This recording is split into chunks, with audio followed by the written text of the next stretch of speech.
বিশ্বকাপ বাছাইয়ে ভিনিসিয়াস জুনিয়রের শেষ মুহূর্তের গোলে রোমাঞ্চকর জয় পেল 5 বারের বিশ্ব চ্যাম্পিয়ন ব্রাজিল। ঘরের মাঠে কলম্বিয়াকে হারালো 2-1 গোলের ব্যবধানে। এই জয়ে এক লাফে পয়েন্ট টেবিলের 5 থেকে 2-এ উঠে এসেছে সেলেসাওরা। ঘরের মাঠে হোঁচট খাওয়া থেকে ঠিক কয়েক মিনিট দূরে ছিল ব্রাজিল, তবে ভাগ্য সহায় হলে আর ফেরায় কে। ডি বক্সের বাইরে থেকে ভিনিসিয়াসের বাঁকানো শট সোজা গোল পোস্টে, আর তাতেই রোমাঞ্চকর জয় নিশ্চিত হয় ব্রাজিলের।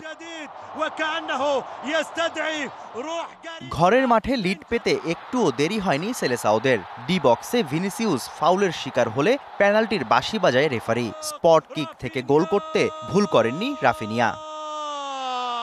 All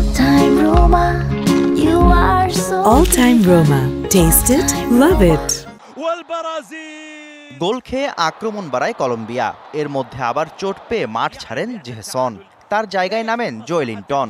ঠিক 41 মিনিটে ওই জোয়েলিংটনের ভুলেই কলম্বিয়াকে সমতায় ফেরান লুইস দিয়াস। দ্বিতীয়ার্ধে একগাদা আক্রমণ করেও গোলের দেখা পাচ্ছিল না ব্রাজিল। অন্যদিকে কয়েকবার চেষ্টা করে ব্যর্থ হয় কলম্বিয়াও।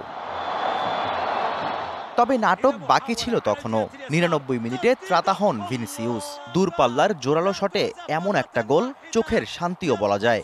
আর্জেন্টিনার বিপক্ষে মাঠে নামার আগে স্বস্তির জয় নিয়ে মাঠ ছাড়ল দরিভালের শিষ্যরা। Shahriar Hossain, DBC news desk.